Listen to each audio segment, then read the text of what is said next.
नमस्कार, good morning and जय हिंद। मैं शशांक आपके लिए लेकर आया हूँ 7 तारीख के the Hindu, down to earth और इंडियन एक्सप्रेस के current affairs. So have a look around कि आज के करंट अफेयर्स में आपके पास क्या क्या है। I welcome you all to our YouTube channel which is Swami Vivekananda institute. So let's get started. हमारा फर्स्ट टॉपिक निकल के आता है आज का, Zo peoples of Manipur and Mizoram. ये आपका जीएस पेपर 1 से आ जाएगा, which is your Indian society. This will be your Indian society और इंडियन पॉलिटी। सो GS1 और GS2 दोनों में ये आ जाएगा आपका, GS1 एंड 2। अब जू पीपल की अगर बात की जाए, so it comprise of various tribes, जैसे कि चिन ट्राइब हो गया, कुकी ट्राइब हो गया, मिजो ट्राइब हो गया, लुसही ट्राइब हो गया, जोमी एंड अदर्स। ये सारे नाम इंपॉर्टेंट है, एक बार देख लीजिएगा दोबारा इसको आप लोग, क्योंकि नाम ये कई बार एग्जाम में डायरेक्टली भी पूछे जा सकते हैं एग्जाम में आपके। सो ये कुछ कुछ ट्राइब्स हैं जो आप लोग को मालूम होने चाहिए, ठीक है। नाउ अब इन ट्राइब्स के बारे में बात की जाए, सो ये ट्राइब्स म्यांमार, इंडिया और बांग्लादेश में ये फैले हुए हैं, ठीक है। Myanmar, India and Bangladesh, clear.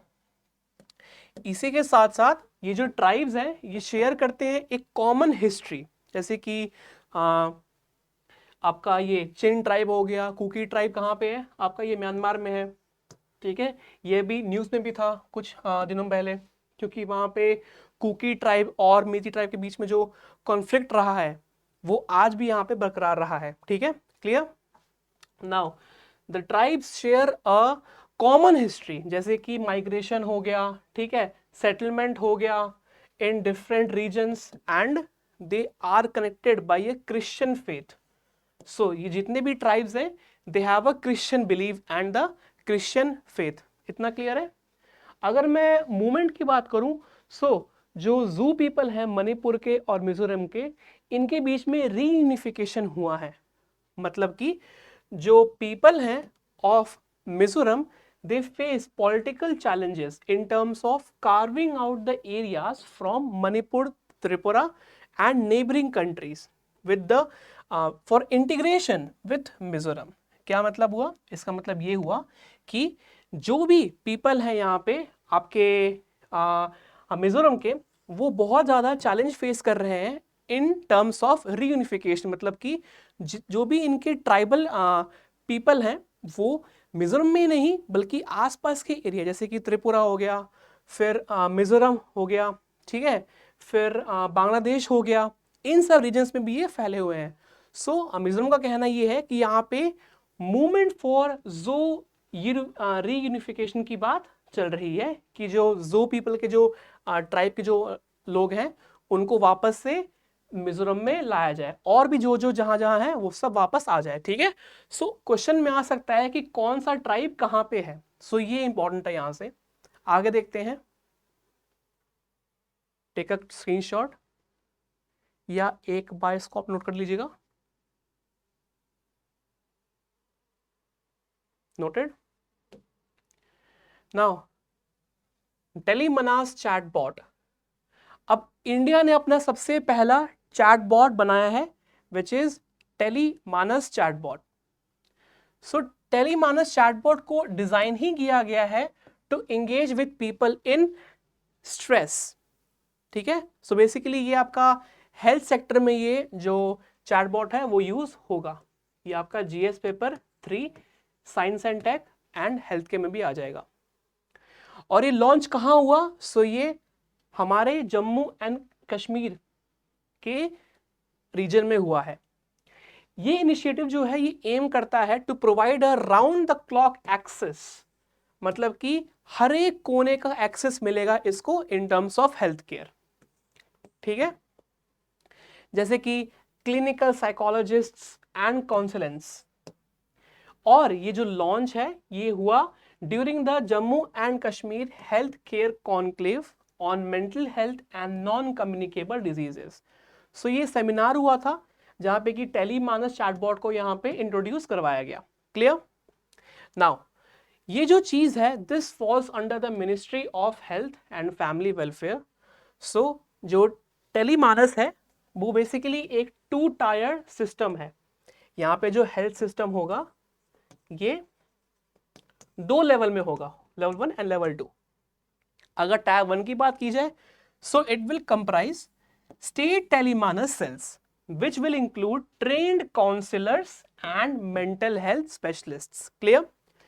Tier 2 की बात की जाए, सो टायर 2 में क्या क्या होगा? टायर 2 में होगा specialists at district mental hospital and health programme and medical colleges resources for physical consultation. ठीक है? सो यहाँ पे फिजिकल काउंसलेशन की बात हो रही है, यहाँ पे ई संजीवनी की बात हो रही है। तो अगर क्वेश्चन में आए कि e Sanjeevani is related to which of the following, so TeleMANAS से ये चीज लिंक्ड है। क्लियर? आगे देखते हैं, ये आपका हेल्थ केयर में आ जाएगा, GS paper 3 health care.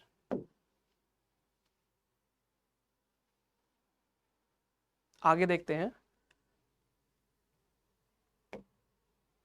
Next है आपका फार्मर्स डिस्ट्रेस इंडेक्स। ये एक ऐसा इंडेक्स है जो कि डेवलप किया है इंडिया ने in order to identify a unique warning system before any of the catastrophic climate condition actually happens. क्या मतलब हुआ कि जो किसान है उनको पहले से ही वार्निंग मिल जाए कि आने वाली प्राकृतिक आपदा क्या होने वाली है। सो ये चीज उस चीज से रिलेटेड है। ठीक है? आगे देखते हैं, इसको बोलते हैं फार्मर्स डिस्ट्रेस इंडेक्स। ठीक है? इसका पर्पस क्या है? इसका पर्पस मेन ये है टू मिनिमाइज, कम से कम करना एग्रीरियन डिस्ट्रेस को। हम लोग जानते हैं कि जो एग्रीकल्चर सेक्टर है इसमें बहुत ज्यादा इसमें स्ट्रेस है। स्ट्रेस एज इन मतलब वो वाला स्ट्रेस नहीं कि दिमागी तौर का, नहीं, स्ट्रेस मतलब कि स्ट्रेस ऑफ रिसोर्सेस। ओके, यहाँ पे रिसोर्सेस का यहाँ पे स्ट्रेस है। ठीक है? सो इस चीज को कम से कम यहाँ पे करने के लिए यहाँ पे ये इंडेक्स लाया गया है, which is by the central research institute for dry land agriculture, which is CRIDA, क्रीडा। Okay, this will include crop loss failures and income shocks which have led an increase in farmer suicide। so जो चीजें farmer suicide के लिए responsible हैं उन चीजों को यहाँ पे टैकल किया गया है और कहा यह गया है कि यहाँ पे इन सब चीजों को ध्यान दिया जाएगा ताकि जो एग्रेरियन स्ट्रेस है उसको कम किया जा सके। क्लियर? नाउ अगर मैं इसके मेथड की बात करूं ये कैसे होता है, so it will involve monitoring of the local newspapers. बहुत इंपॉर्टेंट पॉइंट है, कोई भी चीज स्टार्ट होती है so it starts from the ground root levels. Now ये जो इंडेक्स है, आई एम सॉरी, ये जो इंडेक्स है ये क्या करता है बेसिकली, ये लोकल न्यूज़पेपर्स को टैकल करता है। वहां देखता है कि जो लोकल वहां पे जो फार्मर्स हैं, जो एग्रीकल्चर वहां पे करते हैं, उन पे क्या क्या यहां पे चैलेंजेस फेस करने को मिलते हैं। Okay, news platforms and social media as well for making a report of distress. ठीक है? सो ये सारे यहां पे लेवल्स और चेक्स होते हैं जिसके माध्यम से एक प्रॉपर इंडेक्स को फॉर्म किया जाता है और the index allows for targeted intervention such as focusing on improving women's income. Most important, अगर क्वेश्चन में आए कि does CRIDA's index, which is for the farmers distress index, does it captures the women's income? So yes it does, ये women's income को भी capture करता है। Clear? and it is not a gender based index। ठीक है? ये दोनों genders को यहां पे लेके चलता है। Clear? so this is about the index which is called the farmers distress index। I hope इतना क्लियर हुआ होगा। आगे देखते हैं,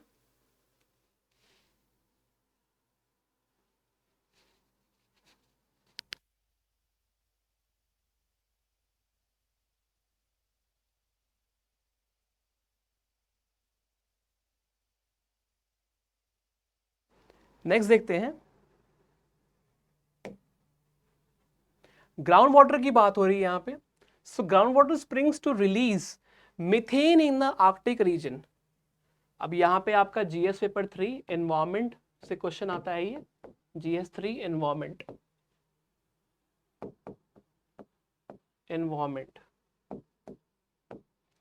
क्या आ रहा है देखते हैं। स्टडी में ये कहा गया है कि जो ग्राउंड वाटर है आर्कटिक रीजन का, उसमें बहुत ज्यादा मीथेन पाया गया है, methane which is your CH4। So methane की क्वांटिटी बहुत ज्यादा यहाँ पे हद तक पाई गई है। नाउ ग्राउंड वाटर की बात की जाए, सो ग्राउंड वाटर जो पाया जाता है स्वेलबार्ड रीजन में, ये आर्कटिक में एक रीजन है Svalbard, which is an archipelago in the Arctic region. मतलब कि आर्कीपेलगियो क्या होता है? It is a group of island, it is group of islands which is present in the Arctic region। ठीक है, अब कहा ये जा रहा है कि जो स्वेलबार्ड रीजन है विच इज एन आर्कीपेलगियो, वहां से मिथेन रिलीज की बात हो रही है annually up to 2000 tons. Just imagine, इतना ज्यादा क्वांटिटी में मिथेन वहां पे रिलीज हो रहा है at a regular interval, year by year wise. ठीक है, और which is equivalent to 10% of Norway's methane emission. So ये देखिए कि यहां पे नॉर्वे का जो टोटल ओवरऑल मिथेन का एमिशन है, उससे ज्यादा भी यहां पे स्वेलबार्ड का जो रीजन है विच इज एन आर्कीपेलगियो, वो रिलीज कर रहा है यहां पे इन द ग्राउंड वाटर।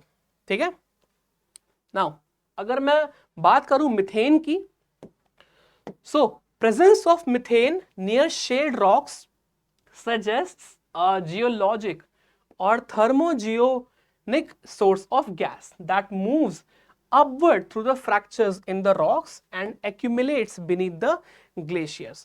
अब ये मिथेन वहां तक गया कैसे? देखिए, रॉक्स में ना, जैसे कि चट्टाने हो गई, रॉक्स हो गए, सो उनमें क्या होता है कि उनमें क्रैक्स होते हैं, उनमें फिजर्स होते हैं। ठीक है, उनमें क्रैक्स होते हैं, उनमें फिजर्स होते हैं। ठीक है, सो उनके माध्यम से वहां से वो जो मिथेन है वो पास होता है और जाके ग्लेशियर्स में एक्यूमुलेट हो जाता है। ठीक है, और इसी रीजन की वजह से जो ग्राउंड वाटर है वो मिथेन से एक्सपोज हो जाता है। क्लियर? नाउ जैसे जैसे हम देख रहे हैं कि ग्लोबल वार्मिंग बढ़ रहा है, वैसे वैसे ग्लेशियर्स का रीट्रीटिंग भी बढ़ रहा है। क्या मतलब हुआ इसका? इसका मतलब ये हुआ कि जैसे जैसे हम लोग ग्लोबल वार्मिंग देख रहे हैं, वैसे वैसे आइस कैप्स की मेल्टिंग भी हो रही है। जब आइस कैप्स की मेल्टिंग होगी तो क्या होगा? आइस कैप्स की मेल्टिंग के द्वारा जो भी ग्लेशियर्स हैं वो मेल्ट यहां पे शुरू होने हो जाएंगे। ठीक है, so glaciers retreat will further release the methane gas in the atmosphere. ठीक है, और ग्राउंड वाटर में भी ये इंक्रीज होगा। इतना क्लियर है? So exam point of view से मिथेन इंपॉर्टेंट हो गया आपके लिए। स्वेलबार्ड का रीजन कहां पे है? ये आर्कीपेलगियो है। मैप में देखना होगा एक बार आप लोगों को कि कहां पे है ये। मिथेन गैस कैसे रिलीज होती है, ठीक है, वो देखना होगा। और यहां पे शेल्ड रॉक्स क्या है, ये इंपॉर्टेंट है। सो ये सब चीजें आपके लिए इंपॉर्टेंट हो गई यहां पे। कितना क्लियर है? आगे देखते हैं। सेला टनल रोड प्रोजेक्ट, ये आपका जीएस पेपर 2 एंड 3 दोनों में आ जाएगा, which is Indian polity and infrastructure. So infrastructure and polity दोनों में ये चीज आ जाएगा। ओके, नाउ अगर मैं स्लेट टनल की बात करूं, सो स्लेट टनल कहां पे है? ये आपका अरुणाचल प्रदेश के रीजन में है, अरुणाचल प्रदेश। ठीक है, और ये टनल बनने के बाद it will be the world's longest bi lane tunnel at an altitude above 13,000 feet. So world का सबसे बड़ा ये बाइलेन टनल होने वाला है। और India is building a black topped road on the north bank of Pangong Tso lake. ठीक है, towards the finger 4 region. Okay, अगर बीआरओ की बात की जाए, which is border road organisation की बात की जाए, so this is in near completion of की infrastructure projects such as Sela project, Nechiphu project and Sela Chabrela tunnels, enhancing all weather connectivity along the line of actual control. Clear? अब जो construction work है इनका on alternate access to the critical Darbuk Shyok Daulat Beg Oldi road, ठीक है, ये कहां पे है? अभी ये मैप में देखते हैं कि मैप के लिए बहुत इंपॉर्टेंट क्वेश्चन हो जाएगा, मैप के लिए बहुत इंपॉर्टेंट है, ठीक है। देखते हैं मैप में ये चीज कहां है। सो ये आपका जम्मू एंड कश्मीर का रीजन हो गया, ये हमारा जम्मू एंड कश्मीर का हो गया रीजन। नाउ इस हमारे जम्मू एंड कश्मीर के रीजन में यहां पे अगर देखा जाए, अगर मैं इस पे फोकस करूं, इस वाले रीजन पे, सो यहां देखिएगा, यहां पे आपका आता है दौलत बेग ओल्डी रोड, ठीक है, यहां पे आ जाता है। अगर देखा जाए तो ये गलवान, जो गलवान वैली है, इसके नॉर्थ वेस्ट में ये चीज आती है, ठीक है, यहां पे आपका नॉर्थ वेस्ट रीजन में इसका आता है, यहां पे इस पॉइंट से, ठीक है। यहां पे सियाचिन ग्लेशियर हो गया, ये भी इंपॉर्टेंट है, पता होना चाहिए। यहां पे अक्साई चिन का रीजन हो गया, ठीक है, सियाचिन ग्लेशियर, यहां पे Siachen which is the world's highest battlefield यहां पे कहा जाता है, ठीक है। और यहां पे आपका ले हो गया, यहां पे दरबुक रीजन हो गया। सो ये कुछ कुछ पॉइंट्स जो आप लोग को मालूम होना चाहिए। अगर मैं पैंगोंग सो की बात करूं, सो यहां पे आपका पैंगोंग सो का लेक आ गया है इस तरफ को। सो आप लोग ये देखिए कि दौलत बेग ओल्डी रोड सबसे ऊपर है, उसके नीचे आता है गलवान वैली, उसके नीचे आता है पैंगोंग सो लेक, ठीक है, फिर उसके नीचे आता है फुक्ची का रीजन, फुक्शी। सो मैप पर्सपेक्टिव से ये सारे पॉइंट्स बहुत इंपॉर्टेंट होने वाले हैं। सिंक्रोनाइज वे में आ सकता है कि name the following and arrange the following from south to north. So आप लोगों को मालूम होना चाहिए कि सबसे पहले साउथ में क्या आता है, उसके बाद एक्सट्रीम नॉर्थ में क्या आता है। क्लियर? नेक्स्ट देखते हैं।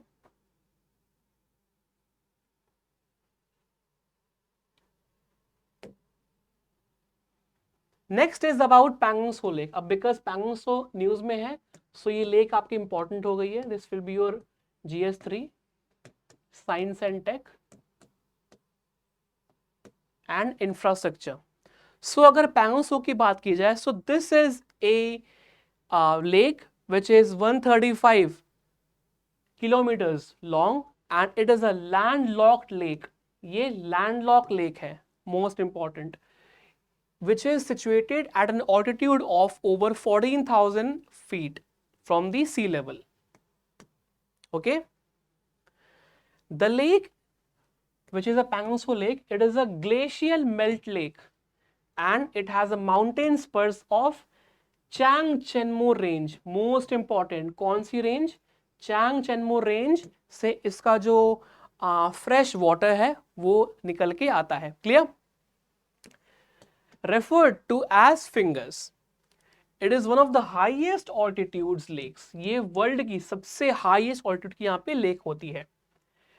Filled with saline waters. यहाँ पे नमकीन पानी यहाँ पे पाया जाता है, ठीक है। This is not a fresh water lake. This is a saline water lake. ठीक है। लेकिन देखा जाता है कि ये जो saline water lake है, ये बहुत जल्दी यहाँ पे फ्रीज अप हो जाता है।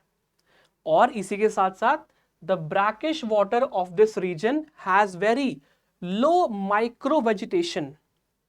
यहां पे कोई भी वेजिटेशन नहीं देखी जाती है, यहां पे इवन एक्वेटिक लाइफ भी नहीं देखी जाती है। There is no aquatic life, जैसे कि फिश हो गए, ठीक है, और भी बहुत सारे मेरीन एनिमल्स हो गए, मेरीन ऑर्गेनिजम्स हो गए।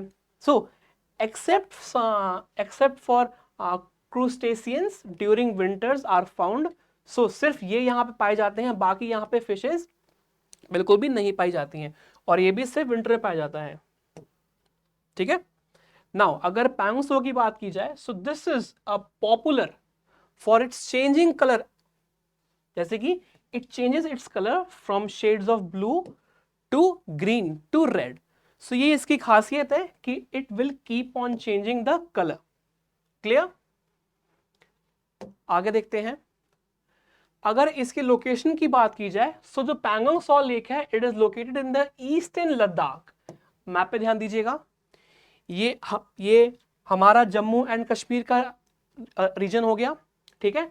सो इस हमारे जम्मू एंड कश्मीर के रीजन में यहाँ पे अगर ध्यान दिया जाए, सो ईस्टर्न लद्दाख की तरफ आते हैं हम लोग, इस तरफ आते हैं, ये हो गया हमारा लद्दाख का रीजन, ये हमारा लद्दाख का रीजन हो गया पूरा, ठीक है। सो ये जो रीजन है ना, ये देखिए ये वाला,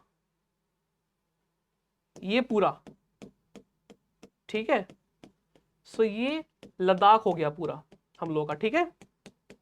सो यहां पे इस रीजन की बात की जा रही है, it has a unique shape resembling a boomerang. अब जो यहाँ पे पैंगोंग सो लेक है ना, यहाँ पे लेक है ये, it's a shape of boomerang which has a 135 kilometres long of its journey. और इसके जितने भी लेक्स हैं, ठीक है, इनको कहा जाता है एज अ फिंगर्स, ओके। और जो यहाँ पे जो बॉर्डर फोर्सेस हैं वो टिल फिंगर 4, यहाँ पे फिंगर 4 तक हम लोग पेट्रोलिंग करते हैं, ठीक है। ये भी आपको पता होना चाहिए। यहाँ पे हर एक फिंगर्स के नाम है, जैसे कि फ्रॉम 1 to 8, ठीक है। Finger 1 being the closest to the eastern end of the lake and finger 8 is the farthest from the Pangso lake, ठीक है। मतलब कि जितना ज्यादा यहाँ पे नंबरिंग बड़ी होगी फिंगर की, उतनी ज्यादा ये दूर रहेगा towards the Indian reason. Clear? So this is about the map, जो कि पता होना चाहिए कि कौन सा फिंगर किस रीजन में पड़ता है। क्लियर? मोस्ट इंपॉर्टेंट, जो हमारी बॉर्डर फोर्सेस हैं, our border forces patrol still finger 4 region. Clear? आगे देखते हैं। सो ये एक प्रॉपर यहां पे रिप्रेजेंटेशन दिया हुआ है, ये न्यूज़पेपर की कटिंग है, which is about the line of actual control at Pangong Tso lake. देखते हैं यहां पे। जैसा कि डिस्कस किया कि 134 किलोमीटर लॉन्ग ये लेक है, 13,900 feet above the sea level है, और 2/3 of the lake is controlled and taken by China, ठीक है। 2/3 जो हिस्सा है लेक का वो चाइना में स्थित है, ठीक है। India physically control still finger 4, जैसा कि मैंने डिस्कस किया अभी आपके कुछ देर पहले, has a post between F3 and F4, which is finger 3 and finger 4, but for decades has been patrolling west to east till finger 8, ठीक है। ये यहाँ पे मैप है, आप लोग को मालूम होना चाहिए कि फिंगर 1 कहाँ पे है, फिंगर 4 कहाँ पे। देखिए फिंगर 4 तक यहाँ पे हम लोग का बेस है, यहाँ पे इंडियन बेस है। टिल फिंगर 4 हम आज भी यहाँ पे पेट्रोलिंग कर रहे हैं, यहाँ तक, ओके। वैसे होनी तो यहां तक चाहिए, लेकिन हम लोग अभी यहीं तक बस कर रहे हैं। क्लियर? देखिए ये है पैंगसो लेक, यहां से लेक आ रही है, यहां से F1 शुरू हो गया, which is your finger 1 region, और यहां पे फिंगर 8 रीजन है। Clear? This was all about today's the Hindu current affairs. I hope आपको वीडियो आज की बहुत अच्छी लगी होगी। अगर अच्छी लगी है, so give like, share and subscribe, और हम लोग जल्द मिलेंगे अपनी नेक्स्ट वीडियो में। तब तक के लिए keep on studying, keep on revising as well. जय Hind and take care. And most important thing, हम लोग आगे आने वाली वीडियोस में योजना मैगजीन को भी कवर करने की सोच रहे हैं। एज टाइम विल कम, हम लोग इन्फॉर्म आपको कर देंगे यहाँ पे कि जो ये सेशन होने वाला है, इसमें योजना मैगजीन्स कब कब मैं लेके आऊंगा, ठीक है। तब तक के लिए keep on studying, keep on revising as well. जय हिंद एंड टेक केयर।